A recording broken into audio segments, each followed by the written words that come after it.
ಇದು ನಿಮ್ಮ ಪ್ರಜಾಶಕ್ತಿ ಟಿವಿಯ ಅತ್ಯಂತ ದೊಡ್ಡ ಇಂಪ್ಯಾಕ್ಟ್. ಯಾಕೆ ನನ್ನ ಮಗನ ಓದಿಸಿದೀವಿ ಸರ್, ನನಗೆ ನ್ಯಾಯ ಬೇಕೇ ಬೇಕು.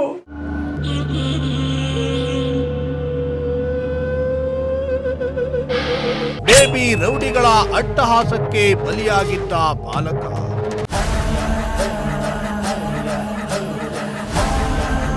ವಿದ್ಯಾರ್ಥಿಯ ಮೃತದೇಹ ಹೊರತೆಗೆದು ಮರಣೋತ್ತರ ಪರೀಕ್ಷೆ.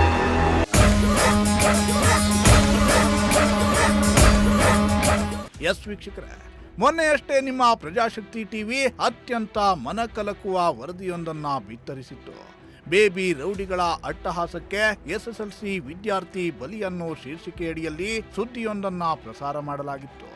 ಈ ಸುದ್ದಿಯಲ್ಲಿ ತುಮಕೂರು ತಾಲೂಕಿನ ಚಿಕ್ಕತೊಟ್ಲುಕೆರೆ ಬಳಿಯ ಕರಿಕೆರೆ ಗ್ರಾಮದ ಚೇತನ್ ಕುಮಾರ್ ಎಂಬ ಬಾಲಕನ ಸಾವಿನ ಬಗ್ಗೆ ಆತನ ಪೋಷಕರು ಅನುಮಾನವನ್ನ ವ್ಯಕ್ತಪಡಿಸಿದ್ರು. ಜೊತೆಗೆ ಮಗನ ಸಾವಿನ ಕುರಿತು ದೂರು ನೀಡಲು ಹೋದ್ರೆ ಎಫ್ಐಆರ್ ದಾಖಲಿಸಿಕೊಳ್ಳಲು ಪೊಲೀಸರು ಹಿಂದೇಟು ಹಾಕ್ತಿರೋ ಬಗ್ಗೆ ಆರೋಪವನ್ನ ಮಾಡಿದ್ರು. ಅಷ್ಟೇ ಅಲ್ಲ, ಮಗನ ಮೃತದೇಹವನ್ನ ಹೊರತೆಗೆದು ಮರಣೋತ್ತರ ಪರೀಕ್ಷೆಯನ್ನ ನಡೆಸಬೇಕು, ಈ ಮೂಲಕ ತಮ್ಮ ಮಗನ ಸಾವಿಗೆ ಕಾರಣವನ್ನ ಪತ್ತೆ ಹಚ್ಚಿ ಸಾವಿಗೆ ಕಾರಣರಾದವರ ವಿರುದ್ಧ ಕ್ರಮವನ್ನ ಕೈಗೊಳ್ಳಬೇಕು ಅಂತ ಕಣ್ಣೀರಿಟ್ಟಿದ್ರು. ಹೌದು, ಶಾಲಾ ವಿದ್ಯಾರ್ಥಿಗಳ ನಡುವೆ ನಡೆದಿದ್ದ ಗಲಾಟೆ ಬಾಲಕನ ಸಾವಿನಲ್ಲಿ ಅಂತ್ಯವಾಗಿದ್ದರ ಬಗ್ಗೆ ಪೋಷಕರು ಗಂಭೀರ ಆರೋಪವನ್ನ ಮಾಡಿದ್ರು. ಕಳೆದ ಫೆಬ್ರವರಿ 18ನೇ ತಾರೀಕಿನಂದು ಚೇತನ್ ಕುಮಾರ್ ಮತ್ತು ರಿಜ್ವಾನ್ ಎಂಬ ವಿದ್ಯಾರ್ಥಿಯ ನಡುವೆ ಜಗಳವಾಗಿತ್ತಂತೆ. ಈ ವೇಳೆ ಶಾಲೆಯ ಶಿಕ್ಷಕರು ಇಬ್ಬರ ಪೋಷಕರನ್ನ ಕೂಡ ಶಾಲೆಗೆ ಕರೆಸಿ ರಾಜಿ ಮಾಡಿ ಕಳುಹಿಸಿದ್ರಂತೆ. ಆದರೆ ಅದೇ ದಿನ ರಾತ್ರಿ ತನ್ನ ತಂದೆ ತಾಯಿ ಮತ್ತು ಒಂದಿಷ್ಟು ಹುಡುಗರ ಜೊತೆ ಚೇತನ್ ಕುಮಾರ್ ಮನೆ ಬಳಿ ಬಂದಿದ್ದ ರಿಜ್ವಾನ್ ಎಕ್ಸಾಮ್ ಮುಗಿಯಲಿ ಹಬ್ಬ ಮುಗಿಯಲಿ ನಿನ್ನನ್ನ ನೋಡ್ಕೋತೀನಿ ಅಂತ ಎಲ್ಲರ ಮುಂದೆ ಧಮ್ಕಿ ಹಾಕಿ ಹೋಗಿದ್ನಂತೆ. ಅದೇ ರೀತಿ ಎಸ್ಎಸ್ಎಲ್ಸಿ ಪರೀಕ್ಷೆಯ ಕೊನೆ ದಿನ ಬಾಲಕ ಚೇತನ್ ಕುಮಾರ್ ಮೃತಪಟ್ಟಿದ್ದು, ಇದಕ್ಕೆಲ್ಲ ಆ ರಿಜ್ವಾನ್ ಎಂಬ ಬಾಲಕನೇ ಕಾರಣ ಅಂತ ಚೇತನ್ ಕುಮಾರ್ ಪೋಷಕರು ಆರೋಪಿಸಿದರು. ಈ ಬಗ್ಗೆ ನಿಮ್ಮ ಪ್ರಜಾಶಕ್ತಿ ಟಿವಿ ಸವಿಸ್ತಾರವಾಗಿ ವರದಿಯನ್ನ ಬಿತ್ತರಿಸಿತ್ತು. ಈ ಮೂಲಕ ಸಂಬಂಧಪಟ್ಟವರ ಗಮನ ಸೆಳೆಯುವ ಪ್ರಯತ್ನವನ್ನ ಕೂಡ ಮಾಡಿತ್ತು. ಕೊನೆಗೂ ನಿಮ್ಮ ಪ್ರಜಾಶಕ್ತಿ ಟಿವಿಯ ಪ್ರಯತ್ನಕ್ಕೆ ಫಲ ಸಿಕ್ಕಿದೆ. ಪೋಷಕರ ಒತ್ತಾಯದಂತೆಯೇ ಕೊನೆಗೂ ಇವತ್ತು ತುಮಕೂರು ತಹಶೀಲ್ದಾರ್, ಪೊಲೀಸ್ ಇಲಾಖೆ ಮತ್ತು ಎಫ್ಎಸ್ಐಎಲ್ ತಂಡ ಕರಿಕೆರೆ ಗ್ರಾಮಕ್ಕೆ ಭೇಟಿಯನ್ನ ಕೊಟ್ಟಿದ್ದು, ತಹಶೀಲ್ದಾರ್ ಸಮ್ಮುಖದಲ್ಲಿ ಬಾಲಕನ ಮೃತದೇಹವನ್ನ ಹೊರತೆಗೆದು ಮರಣೋತ್ತರ ಪರೀಕ್ಷೆಯನ್ನ ನಡೆಸಲಾಗಿದೆ. ಸುಮಾರು 8 ದಿನಗಳ ಬಳಿಕ ಬಾಲಕನ ಮೃತದೇಹವನ್ನ ಹೊರತೆಗೆಯಲಾಗಿದ್ದು, ಎಫ್ಎಸ್ಐಎಲ್ ತಂಡ ತಮಗೆ ಬೇಕಾದ ಸ್ಯಾಂಪಲ್ಗಳನ್ನ ಸಂಗ್ರಹಿಸಿ ಮರಣೋತ್ತರ ಪರೀಕ್ಷೆಯನ್ನ ನಡೆಸಿದ್ದಾರೆ. ಇನ್ನು ಈ ವೇಳೆ ಚೇತನ್ ಕುಮಾರ್ ಪೋಷಕರು ಮಗನನ್ನ ನೆನೆದು ಕಣ್ಣೀರಿಟ್ಟರು. ಇವತ್ತು ಅಧಿಕಾರಿಗಳು, ಪೊಲೀಸರು ಎಲ್ಲರೂ ಬಂದು ಮೃತದೇಹವನ್ನ ಹೊರತೆಗೆದು ಪರೀಕ್ಷೆಯನ್ನ ನಡೆಸಿದ್ದಾರೆ. ನ್ಯಾಯ ಕೊಡಿಸ್ತೀವಿ ಅಂತ ಭರವಸೆಯನ್ನ ಕೊಟ್ಟಿದ್ದಾರೆ ಅಂತ ಚೇತನ್ ಕುಮಾರ್ ಪೋಷಕರು ಹೇಳಿದ್ರು. ಹುಷಾರಿಲ್ಲ ಅಂತ ಬಂದ್ಮೇಲೆ ಚೆನ್ನಾಗಿದ್ನಮ್ಮ, ಎಕ್ಸಾಮ್ ಎಲ್ಲ ಬರೆದ್ಮೇಲೆ ಲಾಸ್ಟ್ ಎಕ್ಸಾಮ್ ಬರೆಯೋ ದಿವಸನೇ ಸಂಗಾಗಿದೆ. ಮುಂಚೆಲ್ಲ ಬರ್ದಿದ್ದೆ, ಇನ್ನೊಂದಿತ್ತು. ಲಾಸ್ಟ್ ಎಕ್ಸಾಮ್ ಒಂದಿತ್ತು, ಬರೆದು ಬಂದ ಅದನ್ನ ಬರೆದು ಅದನ್ನು ಬರೋವಾಗ ಮೇಷ್ಟ್ರು ಫೋನ್ ಮಾಡ್ಯಾರು, ನಿನ್ನ ಮಗನಿಗೆ ಹುಷಾರಿಲ್ಲ, ಬಂದು ಕರ್ಕೊಂಡೋಗಿ ಅಂತ ಫೋನ್ ಮಾಡ್ಯಾರು. ಅಷ್ಟೇ ಸರ್. ಮನೆ ಹತ್ರ ಕರ್ಕೊಂಬಂದ್ವಿ ಸರ್. ಬೆಳಿಗ್ಗೆ ಒಟ್ಟಾಕ್ಸಿವು 7 ದಿವಸ. ತಿರ್ಗಾ ಇದನ್ನು ಹೊತ್ತಿಗೆ ರಾಮಗನಹಳ್ಳಿ ಆಸ್ಪತ್ರೆಗೆ ಕರ್ಕೊಂಡೋದ್ವು. ಅಲ್ಲಿ ತೋರಿಸ್ಕೊಂಡು ಡಾಕ್ಟ್ರು ಗೌರ್ಮೆಂಟ್ ಆಸ್ಪತ್ರೆಗೆ ಬರ್ಕೊಟ್ರು. ಅಲ್ಲಿ ತೋರಿಸ್ಕೊಂಡು ಸ್ಕ್ಯಾನಿಂಗು ಎಲ್ಲ ಮಾಡಿಸಿ ಹೊಸ ಎಲ್ಲ ನಾರ್ಮಲ್ಲು ಅಂತ ಹೇಳಿದ್ರು. ನಾರ್ಮಲಾಗಿ ಒಂದು ಕರ್ಕೊಂಡೋಗ್ರಿ ಅಂದರು. ಬೆಳಗ್ಗೆ ಕರ್ಕೊಂಬಂದು ತಿಂಡಿ ತಿನ್ನಿಸಿ ಸ್ನಾನ ಮಾಡಿಸಿ ಕುಂಡಿಸಿದ್ವು ಸರ್. ಅವಾಗ ತಿರ್ಗಾ ನೋವು ಅಂದಾಗ ಅವಾಗ 2 ಮಾತು, ಕೊನೆ ಮಾತು ಎರಡೇ ಮಾತು ಸಹ ಹೇಳಿದ್ವಿ. ಅಷ್ಟೇ. ಅಷ್ಟೇ ಸರ್. ಸ್ಕೂಲ್ ಹತ್ರ ಹೊಡೆದಿದ್ರು ಅಂತ ಹೇಳಿದೆ.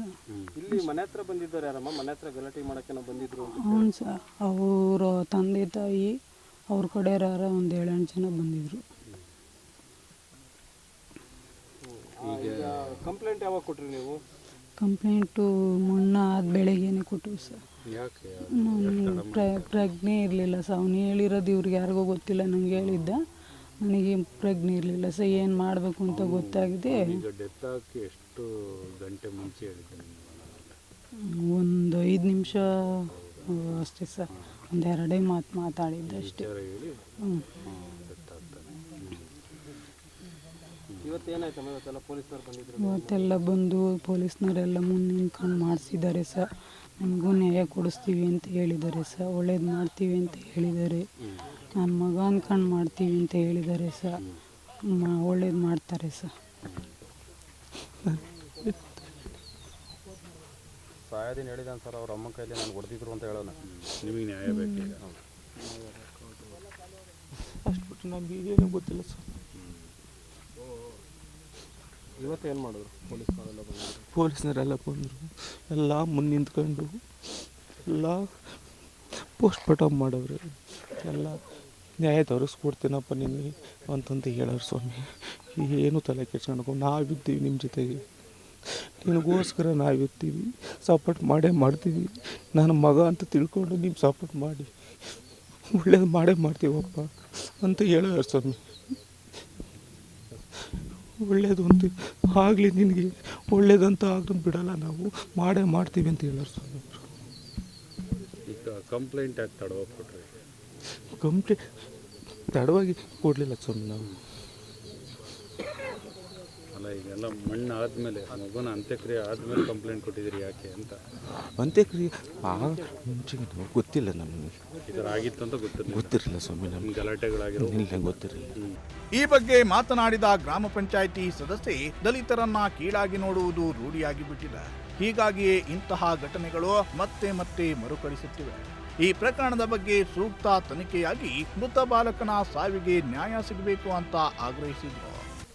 ನಾವು ಒಬ್ಬರು ದಲಿತರು, ಹಂಗಾಗಿ ನಮಗೂ ನ್ಯಾಯ ದೊರಕಿಸ್ಕೊಡಿ. ಇನ್ನು ಮುಂದೆ ಆ ಮಕ್ಕಳಿಗೂ ಇದೇ ಥರ ಆಗಬಾರ್ದು. ಯಾಕೆ ಗೊತ್ತಾ, SC ಅಂದರೆ ಎಲ್ಲರಿಗೂ ಒಂಥರ ಕೀಲ್ ಭಾವನೆ ನೋಡೋದು ಜಾಸ್ತಿ ಅಲ್ವಾ ಸರ್? ಅದಕ್ಕೋಸ್ಕರ ನ್ಯಾಯ ದೊರಕಿಸ್ಕೊಡಿ. SC ಅಂತ ತಿಳ್ಕೊಂಡೆ ನಿಮ್ಮ ಕಾನೂನು ರೀತಿ ಏನೈತೆ ಅದನ್ನೇ ಮಾಡಿ. ಈಗ ನೀವು ಗ್ರಾಮ ಪಂಚಾಯತಿ ಸದಸ್ಯರು, ಹೌದು ಸರ್. ಶಾಲೆಗಳಲ್ಲಿ ಈ ರೀತಿ ಮಕ್ಕಳುಗಳು ಕಿತ್ತಾಡುವಂಥದ್ದು ಇದೆಲ್ಲ ಎಷ್ಟು ಸರಿ? ಶಿಕ್ಷಕರು ಮಕ್ಕಳಲ್ಲಿ ಒಂದು ಸಾಮರಸ್ಯನ ಬೆಳೆಸಬೇಕು.